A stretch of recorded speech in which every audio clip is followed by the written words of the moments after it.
नमो अरिहन्ताणं नमो सिद्धाणं नमो आयर्याणं नमो वज्रायाणं नमो लोये सवसाहुणम् ओंकारं बिन्दुसंयुक्तं नित्यं ध्यायन्ति योगिनः कामदं मोक्षदं चैव ओंकाराय नमो नमः अविरलशब्दघनौघलप्रक्षालितसकलभूतलमलकलङ्का मुनिभिरुपासिततीर्था सरस्वती हरितनोदुरितान् अज्ञानतिमिरन्धानां ज्ञानाञ्जनशलाकया चक्षुरुन्मीलितं येन तस्मै श्रीगुरवे नमः। मङ्गलं भगवान् वीरो मङ्गलं गौतमो गणी मङ्गलं कुन्दकुन्दार्यो जैनधर्मोऽस्तु मङ्गलं सर्वमङ्गलमाङ्गल्यं सर्वकल्याणकारकं प्रधानं सर्वधर्माणां जैनं जयतु शासनम्। श्रीमत्परमगम्भीरं स्याद्वा दामोगलाञ्छनं जीयात्रैलोक्यनाथस्य शासनं जनशासनं। ನಮ್ಮ ಸ್ವಾಧ್ಯಾಯದ ವಿಚಾರ ಯಾವ ಅನ್ಯ ನಮ್ಮ ನಿಯಮಿತ ಸ್ವಾಧ್ಯಾಯದ ವಿಚಾರಗಳಿದೆ ಅದನ್ನು ಆಧರಿಸಿ ನಡೀತಾ ಇದೆ. ವಿಶೇಷವಾಗಿ ಯಾವ ಒಂದು ಜೀವಾದಿ ಸಪ್ತತತ್ವಗಳ ಬಗೆಗಿನ ಅಜ್ಞಾನ ಇದೆ ಅದನ್ನು ಆಧರಿಸಿ ಮುಖ್ಯವಾಗಿ ನಮ್ಮ ಚರ್ಚೆ ನಡೀತಾ ಇದೆ. ಯಾವ ರೀತಿಯಾಗಿ ಯಾವುದೇ ವಸ್ತುವಿನ ಬಗೆಗೆ ನಮಗೆ ಇರುವಂತಹ ಯಾವ ಅಜ್ಞಾನ ಇದೆ ಆ ಅಜ್ಞಾನದ ಒಂದು ಜ್ಞಾನ ನಮಗಿದ್ರೆ ಆ ಅಜ್ಞಾನ ದೂರವಾಗಿ ಸಮ್ಯಕ್ ಜ್ಞಾನದ ಉದಯ ಆಗುತ್ತೆ. ಆದರೆ ದುರ್ದೈವ ಏನಿದೆ ಅಂತ ಹೇಳಿದ್ರೆ ಅಜ್ಞಾನಿಗೆ ನಾನು ಅಜ್ಞಾನಿ ಅಂತ ಗೊತ್ತಿಲ್ಲ. ಹಾಗಾಗಿ ಅನೇಕ ತಪ್ಪು ಕಲ್ಪನೆಗಳನ್ನು ಮಾಡಿಕೊಂಡು ಕೂತಿದ್ದಾನೆ. ಆ ಒಂದು ತಪ್ಪು ಕಲ್ಪನೆಯನ್ನ ಸರಿಪಡಿಸ್ಲಿಕ್ಕೋಸ್ಕರ 7 ತತ್ವಗಳ ಬಗೆಗೆ ಯಾವೆಲ್ಲ ರೀತಿಯಾದ ಅಜ್ಞಾನ ಜೀವಕ್ಕಿದೆ ಅನ್ನೋದನ್ನ ನಾವು ಚರ್ಚೆ ಮಾಡ್ತಾ ಇದ್ದೇವೆ. ಸ್ಪಷ್ಟವಾಗಿ ಯಾವ ವಿಚಾರವನ್ನು ಹೇಳಿದ್ದಾರೆ ಆ ವಿಚಾರದ ಪ್ರಕಾರ ಇಲ್ಲಿ ನಾವು ಈಗಾಗಲೇ ಜೀವ ಅಜೀವ ಆಶ್ರವ ಬಂಧ ತತ್ವಗಳ ಬಗೆಗಿನ ಅಜ್ಞಾನದ ಬಗ್ಗೆ ಚರ್ಚೆಯನ್ನು ಮಾಡಿದ್ದೇವೆ. ವಿಶೇಷವಾಗಿ ಇಲ್ಲಿ ಏನು ಚರ್ಚೆ ಇದೆ, ಜ್ಞಾನ ಯಾರಿಗೆ ಎಷ್ಟಿದೆ ಅದರ ಚರ್ಚೆ ಇಲ್ಲ ಇಲ್ಲಿ. ಮತ್ತು ಚರ್ಚೆ ಯಾವುದಿದೆ? ಚರ್ಚೆ ವಾಸ್ತವಿಕವಾಗಿ ಯಾವ ಜೀವ ಯಾವ ಪ್ರಕಾರವಾಗಿ ಆ ಜ್ಞಾನವನ್ನ ಸ್ವೀಕಾರ ಮಾಡ್ತಾನೆ. ಸ್ವಲ್ಪ ಗಮನ ಕೊಟ್ಟು ಕೇಳಿದ್ರೆ ನಮಗೆ ಅರ್ಥ ಆಗುತ್ತೆ. ಏನು ಇಲ್ಲಿ ಮುಖ್ಯವಾದ ವಿಚಾರ ಏನಿದೆ, ನನಗೆ ಎಷ್ಟು ಜ್ಞಾನ ಇದೆ ಇದು ಇಂಪಾರ್ಟೆಂಟ್ ಇಲ್ಲ. ಇಲ್ಲಿಂದ ಏನು ಚರ್ಚೆ ನಡೀತಾ ಇದೆ, ನನಗೆ ಯಾವೆಲ್ಲ ರೀತಿಯಾಗಿ ಜ್ಞಾನ ಇದೆ ಅನ್ನೋದು ಮಹತ್ವಪೂರ್ಣ ಇಲ್ಲ. ಶಾಸ್ತ್ರದಲ್ಲಿ ಏನು ಹೇಳ್ತಾರೆ, ಸಮ್ಯಕ್ ದರ್ಶನ ಆಗಲಿಕ್ಕೆ ಮಿನಿಮಮ್ ಕ್ವಾಲಿಫಿಕೇಶನ್ ಏನಿದೆ. ಮಿನಿಮಮ್ ಕ್ವಾಲಿಫಿಕೇಶನ್ ಏನು ಹೇಳಿದ್ರು, ಕಿ ಮಿನಿಮಮ್ ಸಂಘಿ ಪಂಚೇಂದ್ರಿಯ ಇರಬೇಕು ಹೇಳಿದ್ರಲ್ಲ. ಸಂಘಿ ಪಂಚೇಂದ್ರಿಯ ಇರುವಂತಹ ಪ್ರತಿಯೊಂದು ಭವ್ಯ ಜೀವ ಸಮ್ಯಕ್ ದೃಷ್ಟಿ ಆಗ್ಬೋದು. ಈ ಸನ್ನಿ ಪಂಚೇಂದ್ರಿಯಗಳಲ್ಲಿ ಯಾರಿಗೆ ಎಷ್ಟು ಜ್ಞಾನ ಇದೆ, ಸಾಮಾನ್ಯವಾಗಿ ನಮ್ಗೇನನ್ಸುತ್ತೆ, ಯಾರಿಗೆ ಎಷ್ಟು ಜ್ಞಾನ ಇದೆ ಅವನು ಅಷ್ಟು ದೊಡ್ಡ ಸಮ್ಯಕ್ ದೃಷ್ಟಿ ಇರ್ತಾನೆ. ಆದ್ರೆ ಇಲ್ಲಿ ವರ್ಣನೆ ಏನು ಬರ್ತಾ ಇದೆ, ಯಾರಿಗೆ ಸಪ್ತತತ್ವಗಳ ಯಥಾರ್ಥ ಶುದ್ಧ ಇದೆ ಅವನು ಸಮ್ಯಕ್ ದೃಷ್ಟಿ ಆಗ್ತಾನೆ. ದುನಿಯಾ ಭರ್ ಕಾ ಜ್ಞಾನ ಹೇಳ್ತಾರೆ, ಪ್ರಪಂಚದ ಎಲ್ಲ ಜ್ಞಾನ ಇದೆ. ಆದರೆ ಯಾವ ಜೀವ ಅಜೀವ ತತ್ವದ ಅಜ್ಞಾನ ಇದೆ ಅದು ದೂರ ಆಗಿಲ್ಲ. ಜೀವ ಅಜೀವ ತತ್ವದ ಯಾವ ಸ್ವರೂಪ ಇದೆ ಅದು ಗಮನಕ್ಕೆ ಬಂದಿಲ್ಲ. ಹಾಗಾದ್ರೆ ಸಮ್ಯಕ್ತ್ವ ಆಗುತ್ತೇನೋ? ಸಮ್ಯಕ್ತ್ವ ಆಗೋದಿಲ್ಲ. ಎಷ್ಟು ಜ್ಞಾನ ಪಡ್ಕೊಂಡ್ರೆ ಸಮ್ಯಕ್ತ್ವ ಆಗುತ್ತೆ? ಅದರಲ್ಲಿ ಇಲ್ಲಿ ಜ್ಞಾನಕ್ಕೂ ಸಮ್ಯಕ್ ದರ್ಶನಕ್ಕೂ ಸಂಬಂಧ ಇಲ್ಲ. ಹಾಗಾದ್ರೆ ಜ್ಞಾನ ಇಲ್ಲದೆ ಇದ್ರೆ ಸಮ್ಯಕ್ ದರ್ಶನ ಆಗುತ್ತೇನೋ? ಜ್ಞಾನ ಇಲ್ಲದೆ ಇದ್ರೆ ಆಗೋದಿಲ್ಲ. ಆದ್ರೆ ಜ್ಞಾನ ಯಾವ ರೀತಿಯಾಗಿದೆ ಅದೇ ರೀತಿಯಾಗೂ ಶುದ್ಧಿ ಆಗೋದಿಲ್ಲ. ಎರಡು ಬೇರೆ ಬೇರೆ ಇದೆ. ಇಲ್ಲಿ ಏನ್ ಸಮಸ್ಯೆ ಉಂಟಾಯ್ತು? ಈಗ ಜ್ಞಾನ ಎಷ್ಟೇ ಪಡ್ಕೊಂಡ್ರು ಸಮ್ಯಕ್ ದರ್ಶನ ಆಗೋ ನಿಯಮ ಬರಲಿಲ್ಲ.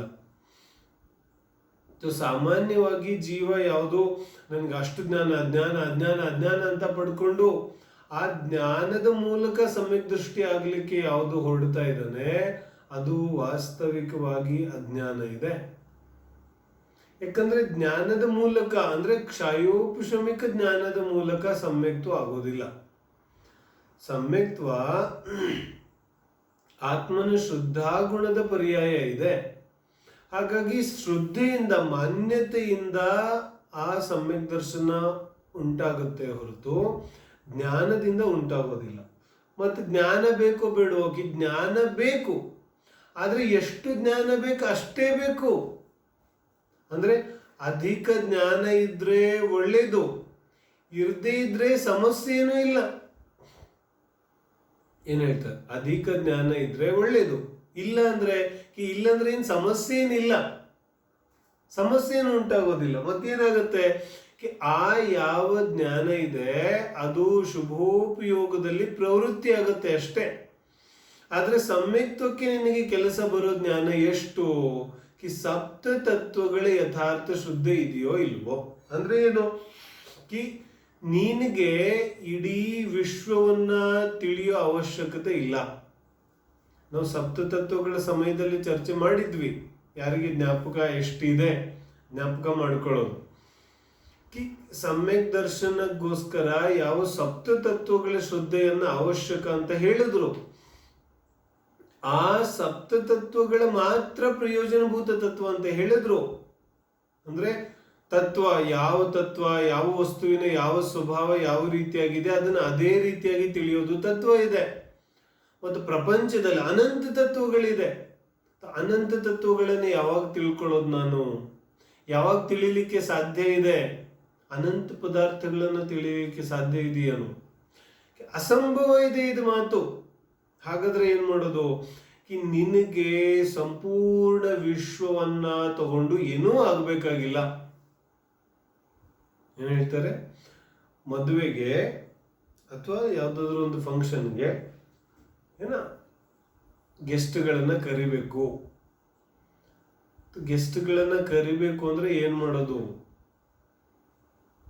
ನಮ್ಮ ಊರಲ್ಲಿ ಎಷ್ಟು ಜನ ಇದ್ದಾರೆ ಎಲ್ಲರದು ಲಿಸ್ಟ್ ತೆಗೆದು ಅದರಲ್ಲಿ ಯಾರ್ಯಾರನ್ನ ಕರಿಬೇಕು ಅಂತ ಸೆಲೆಕ್ಟ್ ಮಾಡೋದು, ಅಥವಾ ನನಗೆ ಯಾರ್ಯಾರು ಬೇಕು ಅವ್ರನ್ನ ಸೆಲೆಕ್ಟ್ ಮಾಡಿಬಿಟ್ರೆ ಮಿಕ್ಕಿದ ಊರವರೆಲ್ಲ ಆಟೋಮೆಟಿಕ್ಲಿ ಬಿಟ್ಟು ಹೋಗ್ತಾರೋ? ಏನ್ ಮಾಡೋದು? ನಿನಗೆ ಇಡೀ ಊರನ್ನ ಕಟ್ಕೊಂಡು ಏನಾಗಬೇಕಾಗಿದೆ? ಆ ಒಂದು ಸಮಸ್ಯೆಯಲ್ಲಿ ಯಾಕೆ ಹೋಗಿ ಸಿಕ್ಕಾಕೋತಾ ಇದೆಯಾ? ನಿನಗೆ ಎಷ್ಟು ಬೇಕು? ನಿನ್ನ ಯಾರನ್ನ ನಿನ್ನ ಹತ್ತಿರ ಸಂಬಂಧಿಕರನ್ನ ಕರಿಬೇಕನ್ನಿಸ್ತಿದೆ ಅವ್ರಿಗೆ ಆಮಂತ್ರಣ ಕೊಡು, ಅವ್ರು ಬರ್ತಾರೆ. ಮಿಕ್ಕಿದ್ದವರೆಲ್ಲ ಆಟೋಮೆಟಿಕ್ಲಿ ಬಿಟ್ಟು ಹೋಗ್ತಾರೆ. ಅವರನ್ನ ಬಿಡೋದು ಬೇಕಾಗೋದಿಲ್ಲ.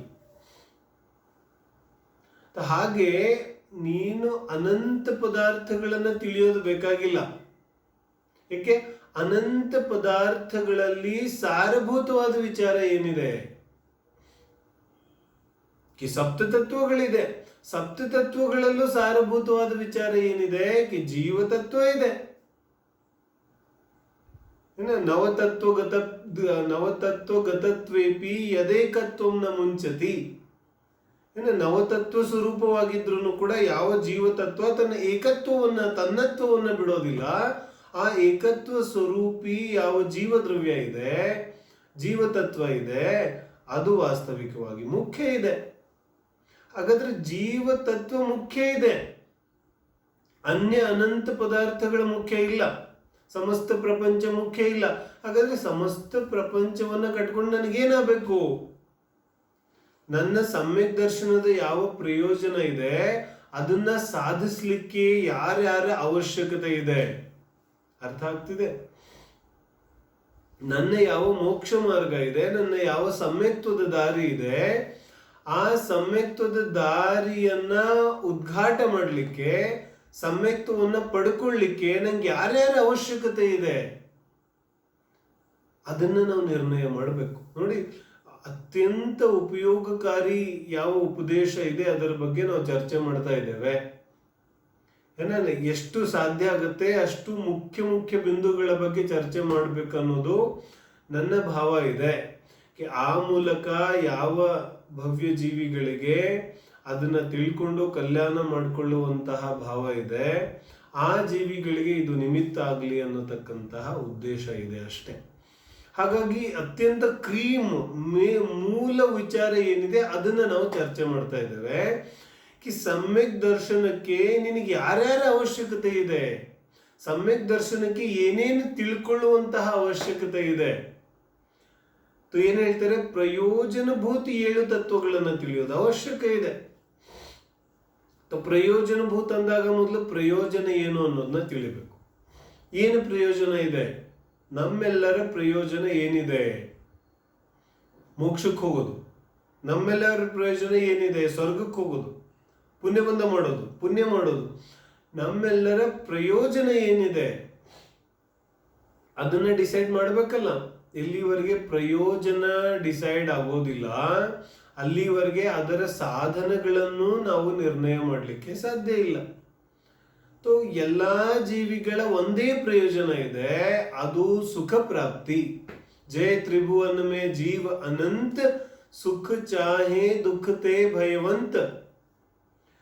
ಎಲ್ಲಾ ಪ್ರಾಣಿಗಳಿಗೂ ಸುಖ ಬೇಕಾಗಿದೆ. ಸುಖಕ್ಕೋಸ್ಕರ ಎಲ್ಲಾ ಪ್ರಾಣಿಗಳು ಎಲ್ಲಾ ಪ್ರಯತ್ನ ಮಾಡ್ತಾ ಇದ್ದಾರೆ. ಆದ್ರೆ ಸಮಸ್ಯೆ ಏನಿದೆ, ಯಾರಿಗೂ ಸುಖ ಸಿಗ್ತಾ ಇಲ್ಲ, ಯಾವ ಅಜ್ಞಾನಿಗೂ ಸುಖ ಸಿಗ್ತಾ ಇಲ್ಲ. ನಿಮ್ಗೆ ಹೆಂಗ್ ಗೊತ್ತಾಯ್ತು ಅಜ್ಞಾನಿಗೆ ಸುಖ ಸಿಗ್ತಾ ಇಲ್ಲ ಅಂತ?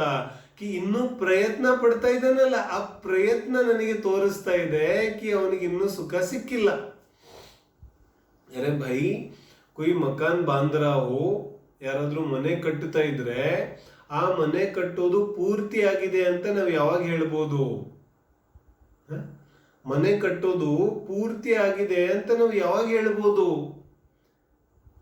ಹೇಳೋದೇನು, ಯಾವಾಗ ಕಟ್ಟಿ ಪೂರ್ತಿ ಆಗತ್ತೆ ಅಂದ್ರೆ ಕಟ್ಟಡ ಕೆಲಸ ಮಾಡಿ ಯಾವಾಗೆಲ್ಲ ಮುಗಿದೋಗುತ್ತೆ ಅಂದ್ರೆ ಇನ್ನಕ್ಕೆ ಯಾರು ಕಟ್ಟಡ ಕೆಲಸ ಮಾಡೋದಿಲ್ಲ, ಅವಾಗ ನಮ್ಗೆ ಏನು ಗೊತ್ತಾಗುತ್ತೆ? ಮನೆ ಕಟ್ಟಿ ಮುಗಿದೋಗಿದೆ.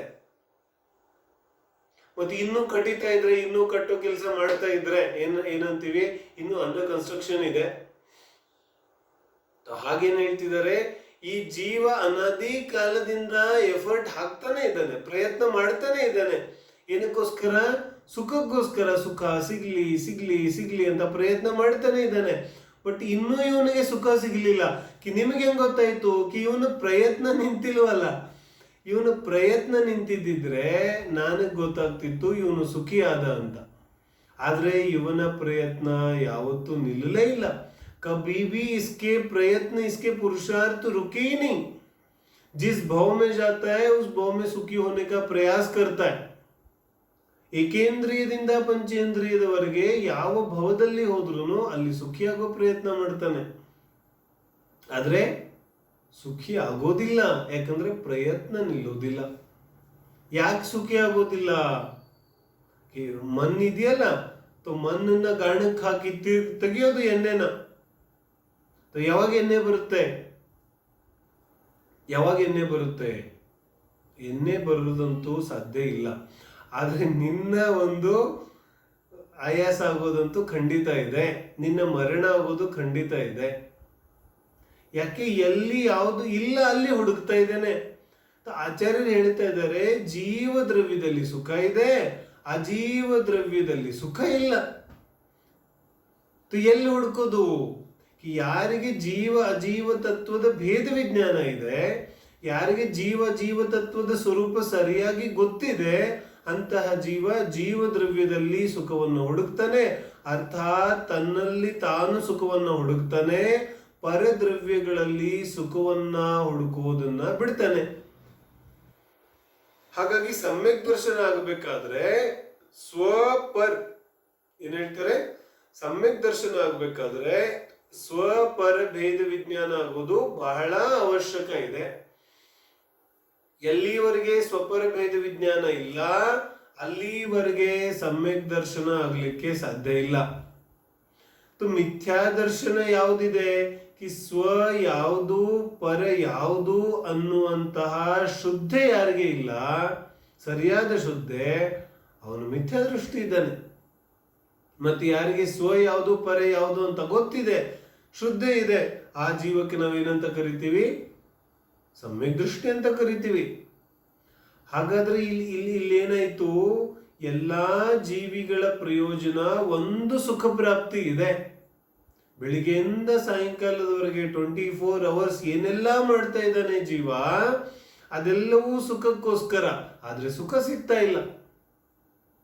ಏನ ಆಚಾರ್ಯ ಹೇಳಿದ್ರು ಯಾಕೆ ಸುಖ ಸಿಗ್ತಾ ಇಲ್ಲ, ಯಾಕಂದ್ರೆ ಪ್ರಯೋಜನ ಸುಖ ಇದೆ, ಆದ್ರೆ ಆ ಸುಖ ಯಾವುದರಿಂದ, ಯಾವ ಸಾಧನೆಗಳಿಂದ ಸಿಗುತ್ತೆ ಅನ್ನೋದು ಗೊತ್ತಿಲ್ಲ ಇವನಿಗೆ. ಆಶ್ರವ ಬಂಧ, ಯಾವ ಮೋಹರಾಗ ದ್ವೇಷಗಳಿದೆ, ಯಾವ ಪುಣ್ಯಾಶ್ರವ ಇದೆ, ಅದು ಒಳ್ಳೇದು ಅಂತ ತಿಳ್ಕೊಂಡು ಕೂತಿದ್ದಾನೆ. ಸುಖ ಆಗುತ್ತೆ, ಸುಖ ಆಗುತ್ತೆ, ಕಬ್ ಸುಖ ಹೋಗ ಬೋಲೋ. ಯಾವಾಗ ಸುಖ ಆಗುತ್ತೆ, ಪುಣ್ಯದಲ್ಲಿ ಸುಖ ಹುಡುಕ್ಲಿಕ್ಕೆ ಹೋಗಿದ್ದಾನೆ, ಯಾವಾಗ ಸುಖ ಸಿಗುತ್ತೆ, ಕಬ್ ಸುಖ ಮಿಲೇಗ. पुण्य में जो जीव सुख ढूंढने के लिए गया है उसको सुख की प्राप्ति कब होगी, ಅವನಿಗೆ ಯಾವಾಗ ಸುಖದ ಪ್ರಾಪ್ತಿ ಆಗುತ್ತೆ.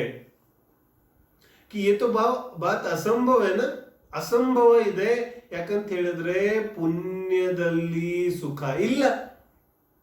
ಆಶ್ರಮ ತತ್ವ ಸಂಬಂಧಿ ತಪ್ಪು ಕಲ್ಪನೆ ಆಯ್ತು. ಯಾವ ಪುಣ್ಯದಲ್ಲಿ ಸುಖ ಇಲ್ಲ ಅಂತ ನನಗೆ ಗೊತ್ತಾಗುತ್ತೆ, ಅದನ್ನ ಯಾರು ಶುದ್ಧಿ ಮಾಡ್ತಾನೆ, ಅವನು ಆಶ್ರವ ತತ್ವದ ಸರಿಯಾದ ಶುದ್ಧಿ ಮಾಡ್ತಾನೆ. ಅದೇ ರೀತಿಯಾಗಿ ಬಂದ ತತ್ವ ಇದೆ.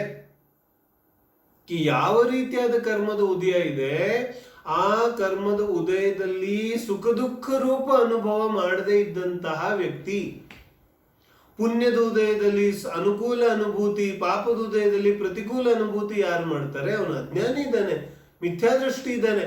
ಹಾಗಾದ್ರೆ ನಮ್ಮ ಜೀವನದಲ್ಲೂ ಕೂಡ ಯಾವ ಜೀವಕ್ಕೆ ಪುಣ್ಯದ ಸಮಯದಲ್ಲಿ ಏನ ಅಥವಾ ಯಾವ ಇದಿದೆಯಲ್ಲ, ಏನ್ ಹೇಳ್ತಾರೆ, ಪುಣ್ಯ ಬಂದಂತಹ ಸಮಯದಲ್ಲಿ ಅನುಕೂಲ ರೂಪ ಪ್ರತಿಭಾಸ ಮತ್ತು ಪಾಪ ಬಂದಂತಹ ಸಮಯದಲ್ಲಿ ಪ್ರತಿಕೂಲ ರೂಪ ಪ್ರತಿಭಾಸ ಮಾಡಿದವನು ಮಿಥ್ಯಾ ದೃಷ್ಟಿ ಇದ್ದಾನೆ.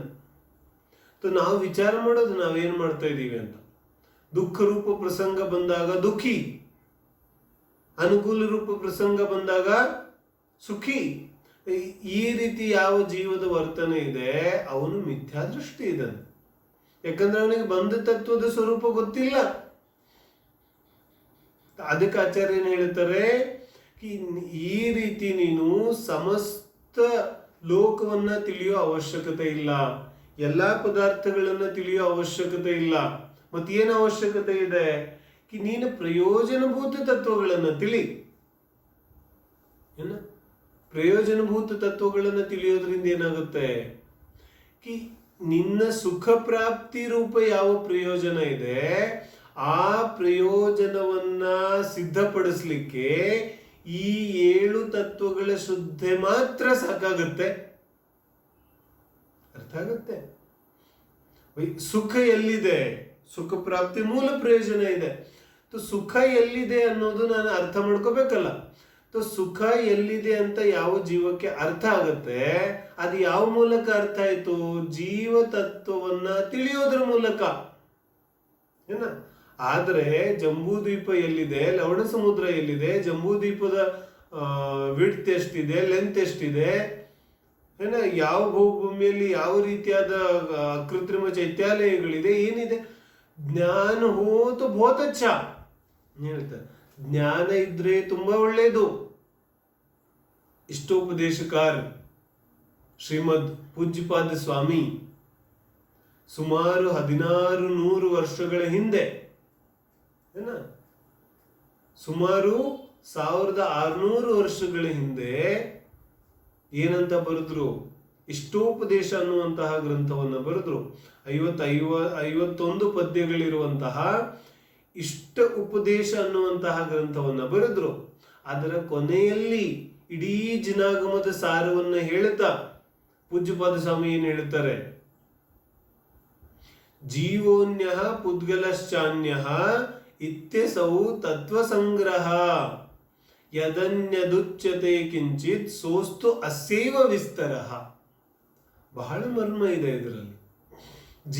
ಜೀವ ತತ್ವದ ಯಾವ ಅಜ್ಞಾನ ಇದೆ ಅದು ಎಲ್ಲಿವರೆಗೆ ವಿದ್ಯಮಾನ ಇದೆ ಅಲ್ಲಿವರೆಗೆ ಸಮ್ಯಕ್ತ್ವ ಇಲ್ಲ.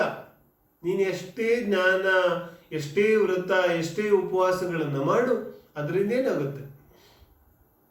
ಏನ್ ಹೇಳ್ತಾರೆ? ಜೀವೋ ಅನ್ಯಃ ಪುದ್ಗಲೋ ಅನ್ಯಃ. ಜೀವ ಬೇರೆ ಇದೆ, ಪುದ್ಗಲ ಬೇರೆ. ಇತಿ ಅಸೌ ತತ್ವ ಸಂಗ್ರಹ. ಇದು ಇಡೀ ಜಿನವಾಣಿಯ ಸಾರ ಇದೆ. ಸಮಸ್ತ ಜಿನಾಗಮವನ್ನ, ಸಮಸ್ತ ಜೈನ ಶಾಸ್ತ್ರವನ್ನ ಒಂದೇ ಒಂದು ವಾಕ್ಯದಲ್ಲಿ ಹೇಳೋದಾದ್ರೆ, ಜೀವ ಭಿನ್ನ ಇದೆ, ಪುದ್ಗಲ ಭಿನ್ನ ಇದೆ. ಜೀವ ಭಿನ್ನ ಇದೆ, ಅಜೀವ ಭಿನ್ನ ಇದೆ. ಸಾಕ್ಷಾತ್ ಆ ಖಾರ್ವೆಲ ರಾಜ ಬರೀತಾನೆ, ಶರೀರಾತ್ಮ ಭೇದ ವಿಜ್ಞಾನಂ ಪರೀಕ್ಷಿತ.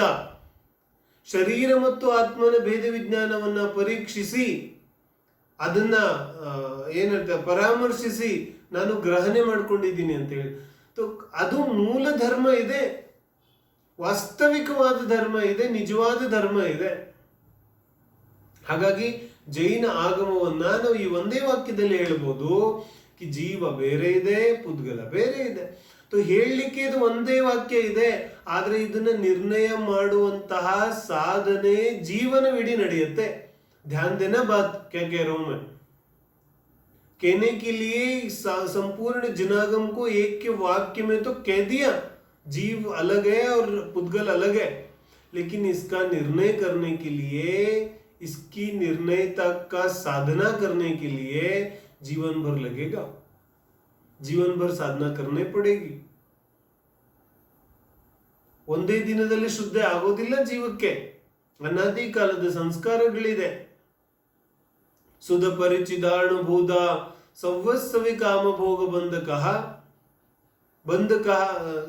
ಈ ರೀತಿಯಾಗಿ ಯಾವ ಈ ಭೋಗ ಬಂಧನದ ಕಥೆ ಇದೆ, ಇದೆಲ್ಲರಿಗೂ ಶ್ರುತ ಇದೆ, ಪರಿಚಿತ ಇದೆ, ಅನುಭೂತ ಇದೆ. ಇದಿಷ್ಟು ಬೇಗ ಹೋಗೋದಿಲ್ಲ ಏನ. ಆದ್ರೆ ಏನು ದುರ್ಲಭ ಇದೆ? ಏಕತ್ವ ನಿಶ್ಚಯಗತ ಆತ್ಮನ ಯಾವ ಉಪಲಬ್ಧಿ ಇದೆ ಅದು ದುರ್ಲಭ ಇದೆ. ಅದು ಯಾರಿಗೂ ಗೊತ್ತಿಲ್ಲ, ಅದನ್ನು ಹೇಳೋರು ಯಾರು ಇಲ್ಲ. ಹಾಗಾಗಿ ಆ ಏಕತ್ವ ನಿಶ್ಚಯಗತ ಆತ್ಮನ ನಿರ್ಣಯವನ್ನ ನಾವು ಮಾಡಬೇಕಾದ್ರೆ ನಮಗೆ ಜೀವ ಅಜೀವ ತತ್ವದ ಭೇದ ವಿಜ್ಞಾನವನ್ನ ಮಾಡಲೇಬೇಕಾಗುತ್ತೆ. ಮತ್ತೆ ಈ ಭೇದ ವಿಜ್ಞಾನ ಎರಡೂ ದ್ರವ್ಯಗಳಲ್ಲಿ ಜೀವ ಪುದ್ಗಲದಲ್ಲಿ ಮಾಡ್ತೀನಿ ಅಂತ ಜೀವ ಹೊಡ್ತಾನೆ. ಮತ್ತೆ ಹೆಂಗ್ ಹೇಳ್ತಾನೆ? ಜೀವ ಬೇರೆ ಇದೆ, ಪುದ್ಗಲ ಬೇರೆ ಇದೆ. ಜೀವ ಬೇರೆ ಇದೆ, ಪುದ್ಗಲ. ಯಾವ ರೀತಿ ಹೇಳ್ತಾನೆ? ಕಿ ಜೈಸೆ ಕೊಯ್ ಥರ್ಡ್ ಪರ್ಸನ್ ಕಿ ಬಾತ್ ಹೋ ರಹಿ ಹೋ, ಯಾವ್ದಾದ್ರು ಮೂರನೇ ವ್ಯಕ್ತಿ ಬಗ್ಗೆ ಮಾತಾಡ್ತಿದ್ದಾರೆ ಅನ್ನೋ ಹಾಗೆ ಜೀವ ಮತ್ತು ಪುದ್ಗಲದ ಭೇದ ವಿಜ್ಞಾನವನ್ನ ಮಾಡ್ತಾನೆ. ಆದ್ರೆ ಗಮನ ಏನ್ ಇಟ್ಕೋಬೇಕಾಗುತ್ತೆ? ಜೀವ ಮತ್ತು ಪುದ್ಗಲದ ಭೇದ ವಿಜ್ಞಾನ ಮಾಡಬೇಕಾದ್ರೆ ಒಂದು ಪಾರ್ಟಿ ನಾನಿರ್ಬೇಕು. ध्यान देना क्या कह रहा हूं मैं. एक पार्टी तो मैं खुद हूं ना. जीव कौन? कि जीव मैं. ಜೀವ ಯಾರು? ಕಿ ಜೀವ ನಾನು. ನಾನು ಒಂದು ಪಾರ್ಟಿ, ಇನ್ನೊಂದು ಪಾರ್ಟಿಯಲ್ಲಿ ಸಮಸ್ತ ಪ್ರಪಂಚ. अब बात समझ में आ रही क्या कह रहे हैं? पूरा ಪ್ರಪಂಚ, ಸಂಪೂರ್ಣ ಯಾವ ವಿಶ್ವ ಇದೆ ಅದೆಲ್ಲ ಒಂದು ಕ್ಯಾಟಗರಿಯಲ್ಲಿ ಹೊಟ್ಟೋಗ್ಬಿಡ್ತಾವ. ಯಾವ ಕ್ಯಾಟಗರಿ? ಕಿ ಅಜೀವ್. अब जानने की आवश्यकता नहीं है. ಅಜೀವದಲ್ಲಿ ಏನೇನಿದೆ ಸ್ಪೆಸಿಫಿಕ್, ಎಸ್ಪೆಷಲಿ ಏನೇನು ಅದರಲ್ಲಿ ವಿಶೇಷತೆ ಇದೆ ಅದನ್ನ ನೋಡ್ಲಿಕ್ಕೆ ಹೋಗೋ ಅವಶ್ಯಕತೆ ಇಲ್ಲ. ಯಾಕೆ? ನಾನು ಇಡೀ ವಿಶ್ವವನ್ನ ಒಂದೇ ಕ್ಯಾಟಗರಿಯಲ್ಲಿ ಹಾಕ್ಬಿಟ್ಟೆ. ಆ ಕ್ಯಾಟಗರಿ ಯಾವುದು? ಕಿ ಅಜೀವ. अब ಅಜೀವ ಅಂತ ಹೇಳಿದ ತಕ್ಷಣ ನಾವೇನಂತ ತಿಳಿಬೇಕು? ಇದು ನನ್ನಿಂದ ಭಿನ್ನ ಇದೆ. ಗಮನ ಕೊಟ್ಟು ಕೇಳೋದು. ಸಮ್ಯಕ್ ದರ್ಶನ ಮಿಥ್ಯಾ ದರ್ಶನದ ಚರ್ಚೆ ನಡೀತಾ ಇದೆ. ನಾವು ವಿಶ್ವದ ಬಗ್ಗೆ ಚರ್ಚೆ ಮಾಡಿದ್ರೆ ಏನಂತ ತಿಳಿಬೇಕು? ಕಿ ವಿಶ್ವ ನನ್ನಿಂದ ಭಿನ್ನ ಇದೆ. ವಿಶ್ವದಲ್ಲಿ ಯಾರ್ಯಾರು ಬರ್ತಾರೆ? ಕಿ ಎಲ್ಲಾ ಅಜೀವ ದ್ರವ್ಯ, ಎಲ್ಲ ವಿಶ್ವ ಇದೆ. ನಾನು ಚೈತನ್ಯ ಸ್ವರೂಪಿ, ಜ್ಞಾನಾನಂದ ಸ್ವರೂಪಿ ಜೀವ ತತ್ವ, ನಾನು ಈ ಪ್ರಪಂಚದಿಂದ ಭಿನ್ನ ಇದ್ದೇನೆ. ನಾ ಜೀವ ಇದ್ದೇನೆ, ಮಿಕ್ಕಿದ್ದೆಲ್ಲ ಅಜೀವ ಇದೆ. तो हो गया ना, झगड़ा किस बात का है बोलो? ಇನ್ ಯಾವ ಮಾತಿಗಿನ ಜಗಳ ಇದೆ? ಇನ್ ಯಾವ ವಿವಾದ ಉಳಿತು? ನನ್ನ ದುಃಖದ ಸಮಸ್ತ ಕಾರಣಗಳು ನಾಶ ಆಯ್ತು ತಾನೆ. ಒಂದೊಂದು ವಿಷಯವನ್ನ ನಾವು ಕ್ರಮಬದ್ಧವಾಗಿ ಚರ್ಚೆ ಮಾಡ್ತಾ ಇದ್ದೀನಿ ನಾನು. ಆದ್ರೆ ಅದನ್ನ ನಾವು ಯಾವ ರೀತಿಯಾಗಿ ಗ್ರಹಣೆ ಮಾಡ್ತೀವಿ ಅನ್ನೋದು ಇಂಪಾರ್ಟೆಂಟ್ ಇದೆ. ಏನ ನಮ್ಮ ಚರ್ಚೆ ಎಲ್ಲಿಂದ ಬರ್ತಾ ಇದೆ? 7 ತತ್ವಗಳು. ಓಕೆ, 7 ತತ್ವಗಳನ್ನ ಮಾತ್ರ ತಿಳ್ಕೊಂಡ್ರೆ ಸಮ್ಯಕ್ ದರ್ಶನ ಆಗುತ್ತೆ, ಸರಿಯಾದ ಶುದ್ಧೆ. ಯಾಕೆ ಅನ್ಯ ಎಲ್ಲ ತತ್ವಗಳನ್ನ ತಿಳಿಯೋ ಅವಶ್ಯಕತೆ ಇಲ್ವೇನೋ? ಅದಕ್ಕೆ ಉತ್ತರವಾಗಿ ಏನ್ ಹೇಳಿದ್ರು? ಅನ್ಯ ಎಲ್ಲಾ ತತ್ವಗಳನ್ನ ತಿಳಿಯೋ ಅವಶ್ಯಕತೆ ಇಲ್ಲ. ಯಾಕಂದ್ರೆ ಪ್ರಯೋಜನಭೂತಿ 7 ತತ್ವಗಳಿದೆ. तो प्रयोजन ಏನಿದೆ? कि प्रयोजन दुख दूर करना और सुख प्राप्त करना. तो ಸುಖ ಪ್ರಾಪ್ತಿ ಮಾಡೋದು ಪ್ರಯೋಜನ ಇದೆ. ಹಾಗಾದ್ರೆ ಸುಖ ಪ್ರಾಪ್ತಿ ಹೆಂಗಾಗುತ್ತೆ? ಮುಂದಿನ ಪ್ರಶ್ನೆ ಏನು? ಸುಖ ಪ್ರಾಪ್ತಿ ಹೇಗಾಗುತ್ತೆ? तो ಹೇಳಿದ್ರು ಜೀವ ಅಜೀವದ ಭೇದ ವಿಜ್ಞಾನದಿಂದ ಸುಖ ಪ್ರಾಪ್ತಿ ಆಗುತ್ತೆ. ಯಾವುದು ನಾನಿದ್ದೇನೆ, ಯಾವುದು ಪರ ಇದೆ ಅನ್ನೋ ನಿರ್ಣಯ ಆಗೋದ್ರಿಂದ ಸುಖ ಪ್ರಾಪ್ತಿ ಆಗುತ್ತೆ. ಸಂಸಾರದಲ್ಲಿ ಯಾವ್ದ್ರ ಜಗಳ ಇದೆ? ನಮ್ಮ ಮಗನ ಮದುವೆ ಆಗುತ್ತಾ ಇದೆ, ಅದರಲ್ಲಿ ಬ್ಯಾಂಡು ಬಾಜೆ ಎಲ್ಲ ಬಾರಿಸ್ತಾ ಇದ್ದಾರೆ, ನಮ್ಗೇನು ಡಿಸ್ಟರ್ಬ್ ಆಗೋದಿಲ್ಲ. ಪಕ್ಕದ ಮನೆಯವ್ರ ಮದುವೆ ಇದ್ದು ಹೊಡಿತಾ ಇದ್ರೆ ಡಿಸ್ಟರ್ಬ್ ಆಗ್ಲಿಕ್ಕೆ ಶುರು ಆಗುತ್ತೆ. ಏನ್ ಹೇಳ್ತಾರೆ? ಡಿಸ್ಟರ್ಬ್ ಯಾಕಾಯ್ತಪ್ಪ? ಯಾತಕ್ಕೋಸ್ಕರ ಡಿಸ್ಟರ್ಬ್ ಆಯ್ತು? ಕಾರಣ ಏನು? ಅದೇ ಎಲ್ಲ ಅದೇ ಇದೆ ತಾನೆ. ಆದ್ರೂ ಯಾಕೆ? ಅಲ್ಲಿ ನನ್ನತ್ವ, ನಾನು ಅನ್ನೋದು ಬರುತ್ತಲ್ಲ, ಇದು ನಂದು, ಇದು ನಂದಲ್ಲ. ಜಗಳ ಪರಿಸ್ಥಿತಿದಲ್ಲ. ಆದ್ರೆ ಇಷ್ಟು ದಿನಾನು ಅನಾದಿ ಕಾಲದಿಂದ, ಏಕ್ ದಿನ ಕೆ ಬಾದ್ नहीं कर रहे आचार्य, अनादि काल से अनंत भावों में क्या किया तुमने? एक इंद्रिय में गए, 2 इंद्रिय बने, लट पीपल है ना, ಎಲ್ಲ ರೀತಿಯಾದ ಇಂದ್ರಿಯಗಳಲ್ಲೂ ಜನ್ಮವನ್ನ ಪಡೆದೆ. ಆದ್ರೆ ಯಾವ ಒಂದು ಪರ್ಯಾಯದಲ್ಲೂ ಕೂಡ ನೀನು ನಿನ್ನ ದೃಷ್ಟಿ ಕಡೆಗೆ ಗಮನ ಕೊಡ್ಲೇ ಇಲ್ಲ. ಏನ್ ಮಾಡ್ತಾನೆ ಜೀವ? ಅಜ್ಞಾನಿ ಗಮನ ಎಲ್ಲ ಪರಪದಾರ್ಥಗಳಲ್ಲಿ ಹೋಗುತ್ತಾ ಇದೆ. ಅಜೀವ ದ್ರವ್ಯಗಳಲ್ಲಿ ಅವನ ಗಮನ ಹೋಗ್ತಾ. ನನ್ನ ದುಃಖಕ್ಕೆ ಕಾರಣ ಯಾರು? ಕಿ ಶರೀರ. ನನ್ನ ದುಃಖಕ್ಕೆ ಕಾರಣ ಯಾರು? ಕಿ ಆ ವ್ಯಕ್ತಿ. ನನ್ನ ದುಃಖಕ್ಕೆ ಕಾರಣ ಯಾರು? ಕಿ ವಸ್ತು. ನನ್ನ ದುಃಖಕ್ಕೆ ಕಾರಣ ಯಾರು? ಕಿ ಆ ಘಟನೆ. ಅರೆ, ಹಾಗಾದ್ರೆ ನೀನ್ ಯಾವತ್ತೂ ಸುಖಿ ಆಗ್ಲಿಕ್ಕೆ ಸಾಧ್ಯ ಇಲ್ಲ. ನನ್ನ ದುಃಖಕ್ಕೆ ಕಾರಣ ನಾನು ಪರವಸ್ತುಗಳನ್ನ ನನ್ನದು ಅಂತ ತಿಳಿದಿರೋದು. ये सब जो झगड़ा है ये ज्ञान में है. ಏನ್ ಹೇಳ್ತಿದ್ದಾರೆ? ಈ ಎಲ್ಲ ಸುಖ ದುಃಖದ ಪರಿಣತಿ, ಈ ಯಾವ ಸುಖ ದುಃಖದ ಪರಿಣಾಮ ಅನುಭೂತಿ ಇದೆ, ಇದೆಲ್ಲ ಜ್ಞಾನದಲ್ಲಿದೆ. ಈ ಸುಖ ದುಃಖ ಯಾವುದು ವ್ಯವಹಾರದಲ್ಲಿ ನಡೀತಾ ಇಲ್ಲ. ವಾಸ್ತವಿಕವಾದ ಸುಖ ದುಃಖದ ಅನುಭೂತಿ ಜ್ಞಾನದ ಲೆವೆಲ್ ಅಲ್ಲಿದೆ. ಜ್ಞಾನ ಮತ್ತು ಶ್ರದ್ಧೆ ಯಾವ ರೀತಿಯಾಗಿ ಪರಿಣಮಿಸ್ತಾ ಇದ್ದಾವೆ, ಆ ರೀತಿಯಾಗಿ ಸುಖ ದುಃಖ ಆಗುತ್ತಾ ಇದೆ. ಮುಖ್ಯವಾಗಿ ಜ್ಞಾನಕ್ಕಿಂತ ದರ್ಶನ, ಅಥವಾ ಇಲ್ಲಿ ಜ್ಞಾನ ಅಂತ ಹೇಳಿದ್ರೇನೆ ದರ್ಶನ ಅಂತ ತಿಳಿಯೋದು. ಈ ಯಾವ ಜ್ಞಾನ ಇದೆ, ಇದರಿಂದನೇ ಎಲ್ಲಾ ಸುಖ ದುಃಖಗಳಾಗುತ್ತಾ ಇದೆ. ಒಂದು ಕಡೆಗೆ ಭಾವಲಿಂಗಿ ದಿಗಂಬರ ಮುನಿ, ಇನ್ನೊಂದು ಕಡೆಗೆ ಅಜ್ಞಾನಿ, ಅಥವಾ ಒಂದು ಕಡೆಗೆ ಸಮ್ಯಕ್ ದೃಷ್ಟಿ, ಇನ್ನೊಂದು ಕಡೆಗೆ ಮಿಥ್ಯಾ ದೃಷ್ಟಿ. ಇಬ್ರು ಒಂದೇ ಪ್ರಸಂಗದಲ್ಲಿ ಇದ್ರು ಕೂಡ ಒಬ್ಬನಿಗೆ ಸುಖ, ಒಬ್ಬನಿಗೆ ದುಃಖ. ಬೋಲೋ ಕ್ಯೂ ऐसा क्यों हुआ? ಬೋಲು ಯಾಕೈತಿ ಹೀಗೆ? ಏನಾದ್ರೂ ಡಿಫರೆನ್ಸ್? ನರಕದಲ್ಲಿ ಅನೇಕ ಜೀವಿಗಳಿದೆ. ಸಮ್ಯಕ್ ದೃಷ್ಟಿನೂ ಇದ್ದಾರೆ, ಮಿಥ್ಯಾ ದೃಷ್ಟಿನೂ ಇದ್ದಾರೆ. ಆದ್ರೆ ಸಮ್ಯಕ್ ದೃಷ್ಟಿಗೆ ಇರೋ ಸುಖ ಮಿಥ್ಯಾ ದೃಷ್ಟಿಗೆ ಇಲ್ಲ. ಯಾಕಿಲ್ಲ? ಏನು ನರಕ ಒಂದೇ ಇದೆ ತಾನೆ, ಏನ್ ಬದಲಾಯ್ತು? ಅರೆ ದೃಷ್ಟಿ ಬದಲಾಯ್ತಲ್ಲ. ಆದ್ರೆ ದೃಷ್ಟಿ ಕಡೆಗೆ ನಮ್ಮದು ಯಾವತ್ತೂ ಗಮನ ಹೋಗೋದೇ ಇಲ್ಲ. ಆದ್ರೆ ಸಂಪೂರ್ಣ ಜಿನಾಗಮ ಜೈನಾಗಮವೆಲ್ಲ ದೃಷ್ಟಿಯ ಬಗ್ಗೆನೇ ಮಾತಾಡ್ತಿದೆ. ಸಮ್ಯಕ್ ದರ್ಶನದಿಂದ ನಮ್ಮ ಧರ್ಮ ಪ್ರಾರಂಭ ಆಗತ್ತೆ. ಮತ್ತೆ ಸಮ್ಯಕ್ ದರ್ಶನ ದೃಷ್ಟಿ ಬದಲಾಗದೆ, ದೃಷ್ಟಿ ಸರಿ ಹೋಗದೇನೆ ಸಮ್ಯಕ್ ದರ್ಶನ ಆಗೋದಿಲ್ಲ. ದೃಷ್ಟಿಯಿಂದನೇ ಧರ್ಮ ಪ್ರಾರಂಭ ಆಗತ್ತೆ. ಆದ್ರೆ ಇವತ್ತಿನವರೆಗೂ ನಾನು ನನ್ನ ದೃಷ್ಟಿ ಕಡೆಗೆ ಗಮನ ಕೊಟ್ಟೇ ಇಲ್ಲ. ನಾನು ಯಾವ ದೃಷ್ಟಿಯಿಂದ ನೋಡ್ತೇನೆ? ನಾನು ಅಜೀವವನ್ನ ಅಜೀವ ಅಂತ ನೋಡ್ತೀನೋ ಅಥವಾ ಅಜೀವವನ್ನ ಸುಖ ದುಃಖಕ್ಕೆ ಕಾರಣ ಅಂತ ನೋಡ್ತೀನೋ? ನಾನು ಪುದ್ಗಲವನ್ನ ಸ್ಪರ್ಶರಸಗಂಧ ವರ್ಣ ರೂಪವಾಗಿ ನೋಡ್ತೇನೋ ಅಥವಾ ಪುದ್ಗಲವನ್ನ ನನಗೆ ಹಿತಕಾರಿ ಅಹಿತಕಾರಿ, ನನಗೆ ಅನುಕೂಲ ಪ್ರತಿಕೂಲ ರೂಪವಾಗಿ ನೋಡ್ತೀನೋ? यदि पुद्गल मुझे अनुकूल प्रतिकूल दिखता है, इसका मतलब मुझे अभी भी अज्ञान है, ಇನ್ನು ಮಿಥ್ಯಾತ್ವ ಉಳಿದಿದೆ. ಆದ್ದರಿಂದ ನನಗೆ ಏನು ಅನಿಸ್ತಾ ಇದೆ? ಪುದ್ಗಲ ನನಗೆ ಅನುಕೂಲ ಪ್ರತಿಕೂಲ ಮಾಡುತ್ತೆ. ಶರೀರ ಬಲಿಷ್ಠ ಆದ್ರೆ ನನಗೆ ತುಂಬಾ ಅನುಕೂಲ ಆಗುತ್ತೆ. ಶರೀರ ಬಲಿಷ್ಠ ಇಲ್ಲದೆ ಹೋದ್ರೆ ಅರೆ ಕ್ಯಾ ಕರೆ, ಏನ್ ಮಾಡೋದು? ಶರೀರ ಕೆಲಸನೇ ಕೊಡೋದಿಲ್ಲ, ಶರೀರಕ್ಕೆ ತುಂಬಾ ಸಮಸ್ಯೆಗಳಿದೆ, ಹಾಗಾಗಿ ನಾನೇನು ಕೆಲಸ ಮಾಡಕ್ ಆಗೋದಿಲ್ಲ. ದುಃಖಿ ಹೋಗ್ತಾ ಸುಖ ದುಃಖ ಪುದ್ಗಲದಿಂದ ಮನ್ನಿಸ್ತಾ ಇದ್ದಾನಲ್ಲ. ಹಾಗಾದ್ರೆ ಅಜ್ಞಾನ ಇದೆ. ನಿನ್ನ ಸುಖ ದುಃಖ ಅನಾದಿ ಕಾಲದಿಂದ ನಿನ್ನ ಕೈಯಲ್ಲೇ ಇದೆ. ಪರಿಸ್ಥಿತಿ ಜೀವದ್ರವ್ಯದ ಕೈಯಲ್ಲಿಲ್ಲ, ಆದ್ರೆ ಸುಖ ದುಃಖದ ಅನುಭೂತಿ ಜೀವದ್ರವ್ಯದ ಕೈಯಲ್ಲೇ ಇದೆ.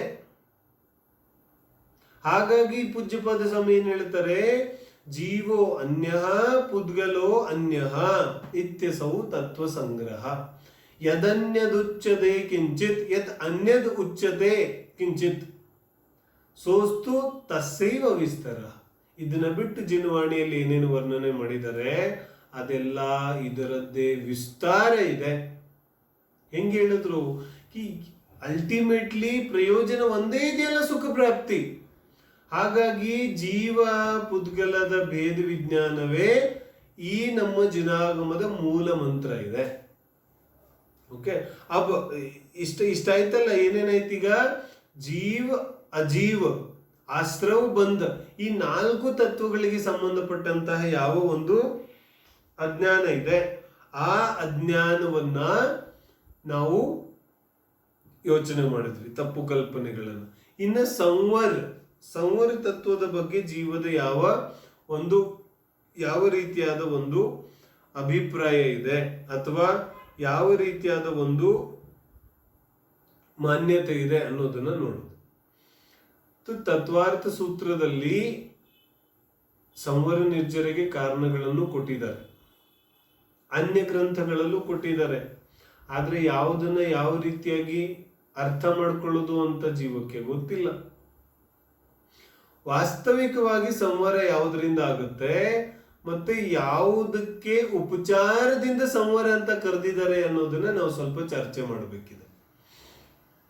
ಯಾವಾಗ ಸಂವರದ ಚರ್ಚೆ ಬರುತ್ತೆ? ಸಗುಪ್ತಿ ಸಮಿತಿ ಧರ್ಮಾನುಪ್ರೇಕ್ಷಾ ಪರಿಚಯ ಜೈ ಚಾರಿತ್ರೈ है ना, तो गुप्ती समिति ಪರಿಶಃ ಜಯ ಇತ್ಯಾದಿ ಇತ್ಯಾದಿ. तो ಇದರಿಂದ ಏನಾಗುತ್ತೆ? ಸಂವರ ನಿರ್ಜರ ಆಗುತ್ತೆ. ವೃತ್ತ ಉಪವಾಸಗಳ ಪಾಲನೆಯಿಂದ ಸಂವರ ಆಗುತ್ತೋ ಆಗೋದಿಲ್ವೋ ವಿಚಾರ ಮಾಡು.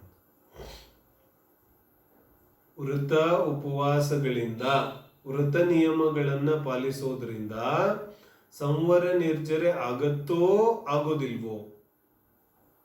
जरा ढंग से सोचना पड़ेगा अपने को. मैं तो सोचने के लिए मजबूर कर रहा हूं. ಯೋಚನೆ ಮಾಡಲಿಕ್ಕೆ ಎಲ್ಲರನ್ನ ಬಾಧ್ಯ ಮಾಡೋದೇ ನನ್ನ ಕೆಲಸ ಇದೆ. ಎಲ್ಲಿವರೆಗೆ ನಾವು ಯೋಚನೆ ಮಾಡೋದಿಲ್ಲ ಅಲ್ಲಿವರೆಗೆ ಜಿನಾಗಮದ ಗ್ರಹಣೆ ನಮಗೆ ಆಗೋದೇ ಇಲ್ಲ. ವಿಚಾರ ಏನ್ ಕೇಳ್ತಿದ್ದೀನಿ ನನ್ನ ಪ್ರಶ್ನೆನ? ವೃತ್ತ ನಿಯಮಗಳ ಪಾಲನೆಯಿಂದ ಸಂವರ ನಿರ್ಜರ ಆಗತ್ತೋ ಆಗೋದಿಲ್ವೋ? ಏನ್ ಅನ್ಸತ್ತೆ ನಮ್ಗೆ? ವಸ್ತುಸ್ಥಿತಿ ಏನಿದೆ, ವಸ್ತುಸ್ಥಿತಿ ಏನು ಹೇಳುತ್ತೆ, ಮೂಲದಲ್ಲಿ ನಿಜವಾಗಿ ಆ ಸಂವರ ನಿರ್ಜರೆಗಳು ಆತ್ಮನ ವೈರಾಗ್ಯ ಪರಿಣತಿಯಿಂದ ಆಗತ್ತೆ, ಆತ್ಮನ ನಿಕ್ಕಷಾಯ ರೂಪ ಪರಿಣಾಮದಿಂದ ಆಗುತ್ತೆ, ಆತ್ಮನ ನಿರಾಸಕ್ತಿ ಭಾವದಿಂದ ಸಂವರ ನಿರ್ಜರೆ ಆಗುತ್ತೆ, ಆತ್ಮನ ಸಮತಾ ಸ್ವರೂಪಿ ಭಾವದಿಂದ ಸಂವರ ನಿರ್ಜರೆ ಆಗುತ್ತೆ. ಏನ್ ಹೇಳ್ತಿದ್ದಾರೆ, ನಿಜವಾದ ಸಂವರ ನಿರ್ಜರೆಗೆ ಕಾರಣ ಯಾರು ಅಂತ ಹೇಳಿದ್ರೆ ವೀತರಾಗ ಭಾವ, ವೀತರಾಗ ಪರಿಣತಿ. ಕಷಾಯಗಳ ಅಭಾವದಿಂದ ಎಷ್ಟು ವೀತರಾಗತೆ ಪ್ರಕಟ ಆಗಿದೆ, ಅಷ್ಟು ವೀತರಾಗತೆಯಿಂದ ಸಂವರ ನಿರ್ಜರೆ ಆಗ್ತಾ ಇದೆ. ಮತ್ತು ಎಷ್ಟು ಕಷಾಯಗಳು ಇನ್ನೂ ವಿದ್ಯಮಾನ ಇದೆ, ಅಷ್ಟರ ಸಂವರ ಬಂದಾಗುತ್ತಾ ಇದೆ, ಆಶ್ರವ ಬಂದಾಗುತ್ತಾ ಇದೆ. ಅರ್ಥ ಆಗುತ್ತೆ ಏನು ಹೇಳ್ತಿದ್ದೀನಿ. ಏನಾಂಶೇನ ತು ರಾಗ ತೇನಾಂಶೇನ ಬಂಧನಂ ನಾಸ್ತಿ, ನಾಸ್ತಿ ಏನಾಂಶೇನ ತು ರಾಗ ತೇನಾಂಶೇನ ಬಂಧನಂ ನಾಸ್ತಿ. ಎಷ್ಟು ಅಂಶದಲ್ಲಿ ರಾಗ ಇದೆ ಅದೆಲ್ಲ ಆಶ್ರವ ಬಂಧಕ್ಕೆ ಕಾರಣ ಆಗುತ್ತೆ. ಮತ್ತು ಎಷ್ಟು ಅಂಶದಲ್ಲಿ ವೈರಾಗ್ಯ ಇದೆ, ರಾಗಬುದ್ಧಿ ಇಲ್ಲ, ಅಷ್ಟು ಅಂಶದಲ್ಲಿ ಸಂವರ ನಿರ್ಜರೆ ಆಗುತ್ತೆ. ಅಮೃತಚಂದ್ರ ಆಚಾರ್ಯರ ಮೂಲ ಪುರುಷಾರ್ಥ ಸಿದ್ಧಿ ಉಪಾಯದ ಮೂಲ ಗ್ರಂಥದ ಮೂಲ ಶ್ಲೋಕ ಇದೆ. ಏನು ಇನ್ನೊಂದ್ಸಲಿ, ಏನಾಂಶೇನ ತು ರಾಗ ತೇನಾಂಶೇನ ಬಂಧನಂ ಅಸ್ತಿ. ಅಂದ್ರೆ ಎಷ್ಟು ಅಂಶದಲ್ಲಿ, ಎಷ್ಟು ಭಾಗದಲ್ಲಿ ರಾಗ ಇದೆ ಅಂದ್ರೆ ಜೀವಿಯ ಜೀವನದಲ್ಲಿ ಎಷ್ಟು ಪರ್ಸೆಂಟೇಜ್ ರಾಗ ಇದೆ, ಅಷ್ಟು ಪರ್ಸೆಂಟೇಜ್ ಆಶ್ರವ ಬಂಧ ಇದೆ. ಮತ್ತು ಎಷ್ಟು ಪರ್ಸೆಂಟೇಜ್ ರಾಗ ಭಾವ ಹೊರಟೋಗಿದೆ ಅಥವಾ ಎಷ್ಟು ಪರ್ಸೆಂಟೇಜ್ ವೀತರಾಗ ಭಾವ ಇದೆ, ಅಷ್ಟು ಪರ್ಸೆಂಟೇಜ್ ಸಂವರ ನಿರ್ಜರೆಗೆ ಕಾರಣ ಆಗುತ್ತೆ. ಮೂಲ ಏನಾಂಶೇನ ತು ರಾಗ ತೇನಾಂಶೇನ ಬಂಧನಂ ಅಸ್ತಿ. ಎಷ್ಟು ಅಂಶದಲ್ಲಿ ರಾಗ ಇದೆ ಅಷ್ಟು ಬಂಧನ, ಎಷ್ಟು ಅಂಶದಲ್ಲಿ ವೀತರಾಗತೆ ಇದೆ ಅಷ್ಟು ಸಂವರ ನಿರ್ಜರೆ. ಆದರೆ ನಮಗೇನನ್ಸುತ್ತೆ, ಯಾವುದು ಆಶ್ರವ ಬಂಧಕ್ಕೆ ಕಾರಣ ಇದೆ ಅದು ಸಂವರ ನಿರ್ಜರೆಗೆ ಕಾರಣ ಇದೆ ಅಂತ ಅನ್ಕೋತೇನೆ. ಮತ್ತು ಹೀಗೆ ಅನ್ಕೊಂಡಿರೋದ್ರಿಂದ ಅನಾದಿ ಕಾಲದಿಂದ ಅನಂತ ಸಲಿ ತಪ ಮಾಡದೆ, ಅಂತಿಂತ ತಪ ಮಾಡಲಿಲ್ಲ, ಘೋರ್ ಘೋರ್ ಘೋರ್ ಘೋರ್ ತಪಗಳನ್ನೆಲ್ಲ ಮಾಡ್ಕೊಂಡ್ ಬಂದಿದ್ದೇನೆ. ಅಲ್ಪ ಸ್ವಲ್ಪ ಈಗ ವ್ರತೋಪವಾಸ ನಾನು ಮಾಡ್ತೀನಲ್ಲ, ಇದೇನೂ ಇಲ್ಲ. ಹಿಂದಿನ ಕಾಲದಲ್ಲಿ ಇದಕ್ಕಿಂತ ದೊಡ್ಡ ತಪಗಳನ್ನೆಲ್ಲ ಮಾಡ್ಕೊಂಡ್ ಬಂದಿದ್ದೀನಿ ನಾನು. ಯಾರಿಗಾದ್ರೂ ಸಂದೇಹ ಇದೆಯೇನು? ನೇತು ಫಿರ್ಸೆ ಪಂಚಪರಾವರ್ತನ ಕಡೆ ಹೋಗೋಣ ನಾವು, ಸಂದೇಹ ಇದ್ರೆ. ಎಲ್ಲಿದೆ ಅನಾದಿ ಕಾಲದ ಯಾವ ಅನಂತ ಭವಗಳಿದೆ ಅದರಲ್ಲಿ ಎಂತೆಂಥ ಭವಗಳನ್ನ ಹೆತ್ತಿಲ್ಲ ನಾನು. ಕೋಟಿ ಜನ್ಮ ತಪ ತಪೇ ಜ್ಞಾನ ಬಿನ ಕರ್ಮ ಜರೇಜೆ, ज्ञानी के चिन्माही त्रिगुप्तते सहजटरेवे. तो ಕೋಟಿ ಜನ್ಮ ತಪೆ, ಕೋಟಿ ಜನ್ಮ, ಕೋಟಿ ಕೋಟಿ ವರ್ಷಗಳಲ್ಲೂ ತಪ ಮಾಡಿದ್ರು ಕರ್ಮನಾಶ ಆಗೋದಿಲ್ಲ, ಕರ್ಮ ನಿರ್ಜರೆ ಸಂವರ ಆಗೋದಿಲ್ಲ. ಏನ್ ಈ ಜಿನ್ವಾನಿಯ ಶಬ್ದಗಳ ಅರ್ಥ ಏನಿದೆ? ಕೋಟಿ ಕೋಟಿ ಜನ್ಮಗಳವರೆಗೂ ಕೂಡ ನೀನು ಈ ಶಾರೀರಿಕ ತಪವನ್ನ ಮಾಡಿದ್ರೆ, ಮಾತ್ರ ಶಾರೀರಿಕ ತಪವನ್ನ ಮಾಡಿದ್ರೆ ನಿನಗೆ ಸಂವರ ನಿರ್ಜರೆ ಖಂಡಿತವಾಗ್ಲೂ ಆಗೋದಿಲ್ಲ. ಯಾಕಂದ್ರೆ ಸಂವರ ನಿರ್ಜರೆಗೆ ಮೂಲ ಕಾರಣ ವೀತರಾಗ ಭಾವ ಇದೆ. ತಕ್ಷಣ ನಮ್ಮ ಪ್ರಶ್ನೆ ಏನು ಹುಟ್ಟುತ್ತೆ, ವೀತರಾಗತೇನೆ ಸಂವರ ನಿರ್ಜರೆಗೆ ಕಾರಣ ಇದ್ದ ಮೇಲೆ ಆಚಾರ್ಯರು ಈ ಗುಪ್ತಿ ಸಮಿತಿ ಪರಿಚಯಕ್ಕೆಲ್ಲ ಸಂವರ ನಿರ್ಜರೆಗೆ ಕಾರಣ ಅಂತ ಯಾಕೆ ಹೇಳಿದ್ರು? ಏನೋ ಪ್ರಶ್ನೆ ಅರ್ಥ ಆಗ್ತಿದೆ. ಆಚಾರ್ಯರು ಈ ಯಾವ ಸಂವರ ನಿರ್ಜರೆಗೆ ಕಾರಣ ಈ ಪರಿಷಜೆ ಇತ್ಯಾದಿ ಶಾರೀರಿಕ ಕ್ರಿಯೆಗಳಿಗೆ ಯಾಕೆ ಕಾರಣ ಅಂತ ಹೇಳಿದ್ರು? तो समझने की बात है. ವಾಸ್ತವಿಕವಾಗಿ ಆಶ್ರವ ಸಂವರ ನಿರ್ಜರೆಗೆ ಕಾರಣ ವೀತರಾಗ ಭಾವನೆ ಇದೆ. ಆದರೆ ಆ ವೀತರಾಗ ಭಾವ ಯಾವ ದಶೆಯಲ್ಲಿ ಉಂಟಾಗುತ್ತೆ, ಆ ವೀತರಾಗ ಭಾವ ಅಂತರಂಗದಲ್ಲಿ ಇದ್ರೆ ಬಹಿರಂಗದಲ್ಲಿ ಯಾವೆಲ್ಲ ರೀತಿಯಾದ ಕ್ರಿಯೆಗಳ ಆಗಬಹುದು ಅನ್ನುವಂತಹ ಒಂದು ಸಾಮಾನ್ಯ ಉಲ್ಲೇಖದಿಂದ ಏನ್ ಹೇಳ್ತಿದ್ದಾರೆ, ನಿಯಮ ನಹಿಯೇ. ಅಂತರಂಗದಿಂದ ಬಹಿರಂಗ ವ್ಯಾಪ್ತಿ ನಿಯಮ ಇದೆ, ಆದ್ರೆ ಬಹಿರಂಗದಿಂದ ಅಂತರಂಗ ವ್ಯಾಪ್ತಿ ನಿಯಮ ಇಲ್ಲ. ಹಾಗಾಗಿ ಸಾಮಾನ್ಯ ನಿಯಮ ಜಾನ್ನ ಏನು, ಅಂತರಂಗದಲ್ಲಿ ಯಾವ ರೀತಿಯಾದ ವೀತರಾಗ ಭಾವ ಇದೆ ಆ ರೀತಿಯಾದ ಕ್ರಿಯೆಗಳು ಬಹಿರಂಗದಲ್ಲಿ ನಿಯಮದಿಂದ ಕಾಣಿಸುತ್ತೆ. ಅಂದ್ರೆ ಒಂದು ವೇಳೆ ಅಂತರಂಗದಲ್ಲಿ 3 ಕಷಾಯ ಚೌಕಡಿಗಳ ಅಭಾವ ಆಗಿದ್ದಿದ್ರೆ ಬಹಿರಂಗದಲ್ಲಿ ಮುನಿ ದಶೆ ಇರಲೇಬೇಕಾಗತ್ತೆ, ಇದ್ದೇ ಇರುತ್ತೆ, ಅದರಲ್ಲಿ ಏನು ಸಂದೇಹ ಇಲ್ಲ.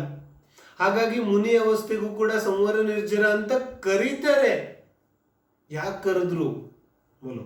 ಹೂವಿನ ಜೊತೆಗೆ ಗುಲಾಬಿ ಹೂವಿದೆ, ಅದ್ರ ಜೊತೆಗೆ ಮುಳ್ಳಿದೆ, ಅದಕ್ಕೂ ಸೇರಿಸಿ ಏನಂತೀವಿ ನಾವು, ಹೂವು ಅಂತ ಕರಿತೀವಿ. ವಾಸ್ತವಿಕವಾಗಿ ಮುಳ್ಳು ಹೂವು ಇದೆಯೇನು? ಹೂವಿನ ಜೊತೆಗೆ ನಾರು ಸ್ವರ್ಗಕ್ಕೆ ಸೇರ್ಕೋತು ಅಂತಾರಲ್ಲ, ಅದ್ರ ಜೊತೆಗಿದೆ. ಹಾಗಾಗಿ ಅದಕ್ಕೂ ಕೂಡ ಅದೇ ಹೆಸರು ಬರುತ್ತೆ. ಸಜ್ಜನರ ಜೊತೆಗೆ ಒಬ್ಬ ದುರ್ಜನ ಇದ್ರೆ ದುರ್ಜನನಿಗೂ ಜನ ಸಜ್ಜನ ಅಂತ ಕರೀಲಿಕ್ಕೆ ಶುರು ಮಾಡ್ತಾರೆ.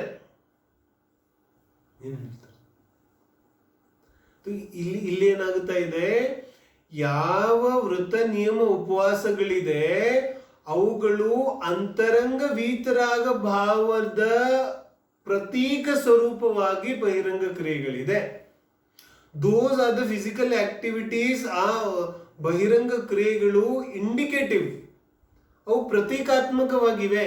ಅಂದ್ರೆ ಅಂತರಂಗದಲ್ಲಿ ಏನು ಭಾವನೆಗಳು ವೀತರಾಗ ಭಾವ ಇದೆ ಅದು ಎಲ್ಲಿ ಕಾಣಿಸುತ್ತೆ? ಕೊನೆಯದಾಗಿ ಅದು ಶರೀರದಲ್ಲೇ ಕಾಣಿಸ್ಬೇಕು. ಹೆಂಗ ಕಾಣಿಸುತ್ತೆ? ವ್ರತ ನಿಯಮ ಉಪವಾಸಗಳ ರೂಪವಾಗಿ ಕಾಣಿಸುತ್ತೆ. ಹಾಗಾಗಿ ಆಚಾರ್ಯ ಏನ್ ಹೇಳಿದ್ರು, ವೃತ್ತ ನಿಯಮ ಉಪವಾಸಗಳಿಗೂ ಸಂವರ ನಿರ್ಜರೆಗೆ ಕಾರಣ ಅಂತ ಕರೆದ್ರು. ಆದ್ರೆ ಯಾವುದಾದ್ರೂ ಅಜ್ಞಾನಿ ಮೂರ್ಖ ಜೀವ ಆ ಮಾತ್ರ ತಪಸ್ಸನ್ನ, ಮಾತ್ರ ವೃತ್ತ ನಿಯಮವನ್ನೇ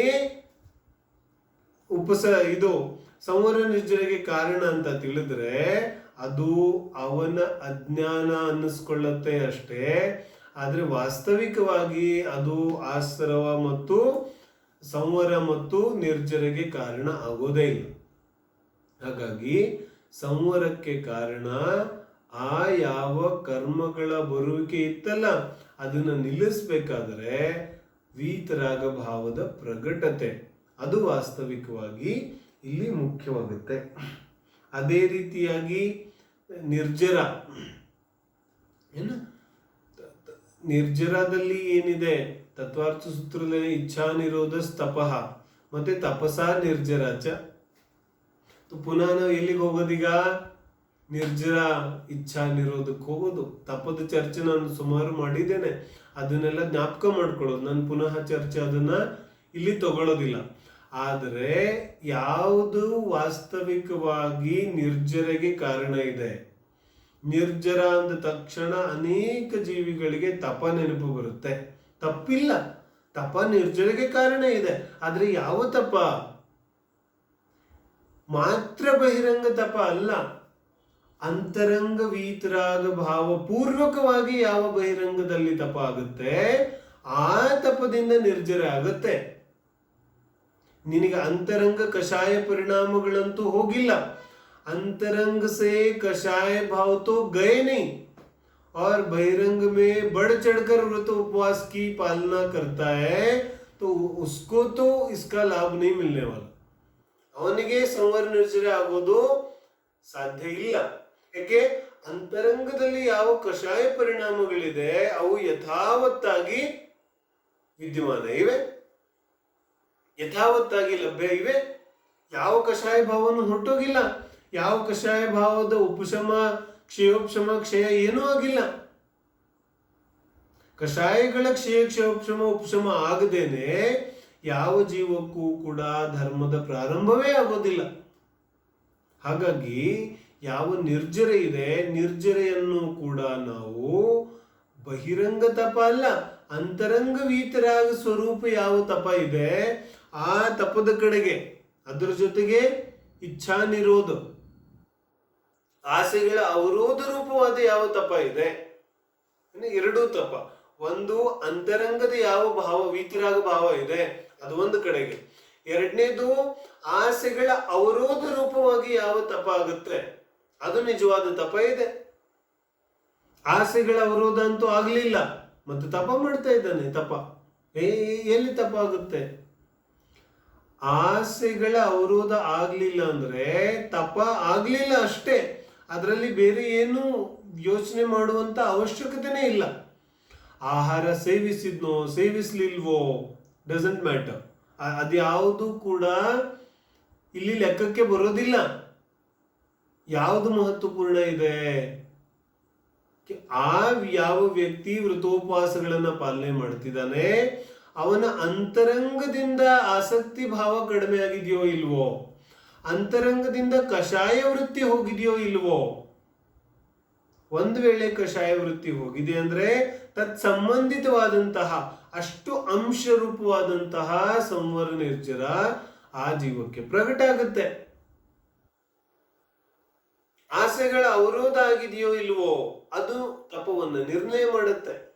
ಆಸೆಗಳ ಅವರೋಧನೆ ಆಗಿಲ್ಲ ಮತ್ತು ತಪ ಮಾಡಿದ್ದೇನೆ ಅಂತ ಹೇಳ್ತಾನೆ ಇರ್ತಾನೆ. ಹಾಗಾದ್ರೆ ತಪ ಆಗುತ್ತೇನು? ನಾನು ಹೇಳಿದ್ನಲ್ಲ, ಒಬ್ಬ ಜೀವ ಏನ್ ಮಾಡ್ತಿದ್ದಾನೆ? ಆಹಾರ ತ್ಯಾಗ ಮಾಡ್ತಿದ್ದಾನೆ. ತಪ ಮಾಡ್ತಿದ್ದಾನಲ್ಲ, ಏನಕ್ಕೋಸ್ಕರ ಆಹಾರ ತ್ಯಾಗ ಮಾಡ್ತಿದ್ದಾನೆ? ಇಲ್ಲಿ ಒಂದು ದಿನ ಆಹಾರ ತ್ಯಾಗ ಮಾಡಿದ್ರೆ ಎಷ್ಟು ಪುಣ್ಯ ಬಂದ ಆಗತ್ತೆ ಅಂದ್ರೆ ಸ್ವರ್ಗದಲ್ಲಿ ಹೋಗಿ ಸಾವಿರಾರು ವರ್ಷಗಳವರೆಗೆ ನಾನು ಅಮೃತ ಪಾನವನ್ನ ಮಾಡಬಹುದು ಅನ್ನೋ ಉದ್ದೇಶದಿಂದ ಇಲ್ಲೇನ್ ಮಾಡ್ತಾನೆ? ಉಪವಾಸ ಮಾಡ್ತಾನೆ. ಇಲ್ಲಿ ಆಸೆಗಳ ಅವರೋಧ ಆಯ್ತೋ ಇಲ್ಲ ಆಸೆ ಮತ್ತೆ ಅಧಿಕ ಆಯ್ತೋ? ಹಾಗಾದ್ರೆ ತಪ ಆಯ್ತೋ ಇಲ್ವೋ? ತಪ ಎಲ್ಲ ಆಯ್ತು.